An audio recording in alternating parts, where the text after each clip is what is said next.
Bonjour tout le monde. Aujourd'hui, on va lire le livre Les cours d'eau. Où commencent les cours d'eau? Il y a des cours d'eau qui ont une source comme point de départ. D'autres partent dans l'étang ou dans le lac, dans les montagnes. Des minuscules ruisseaux se déversent dans des petites rivières qui se jettent dans des fleuves qui deviennent encore plus gros. L'eau des rivières provient de la pluie ou de la neige qui a fondu. L'eau de pluie s'écoule et forme des cours d'eau qui se jettent dans la mer. Après les fortes pluies ou chutes de neige, il arrive que les cours d'eau débordent. Les maisons et les champs, même des villes entières, sont envahis par l'eau. Cela s'appelle une inondation. Des gens construisent de gros barrages pour retenir l'eau.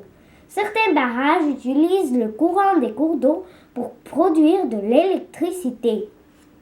Des rapides se forment quand l'eau coule très vite, souvent sur des roches.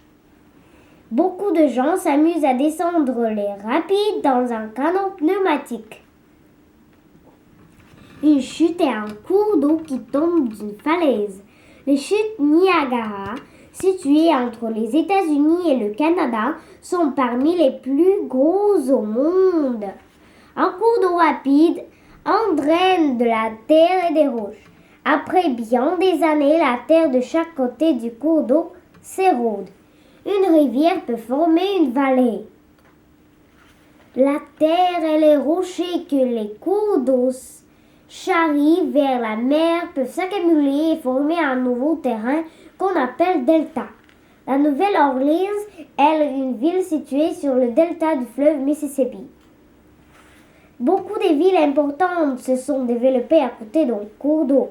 Les gens se sont établis près des cours d'eau parce qu'ils fournissent de l'eau potable et du poisson.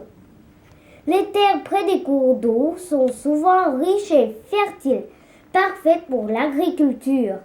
Avant les automobiles, les trains et les avions, les gens prenaient souvent le bateau pour aller d'un endroit à l'autre. Les villes, les villages et aussi les usines avaient l'habitude de jeter leurs ordures dans les cours d'eau. Il y en a qui le font toujours. Cela pollue les cours d'eau. L'eau polluée met en danger la faune, les plantes et les humains.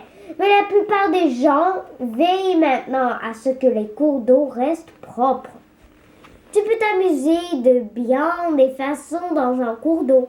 Tu peux pêcher, nager, naviguer ou observer la faune qui y vit, mais seulement si l'eau est propre. Au revoir!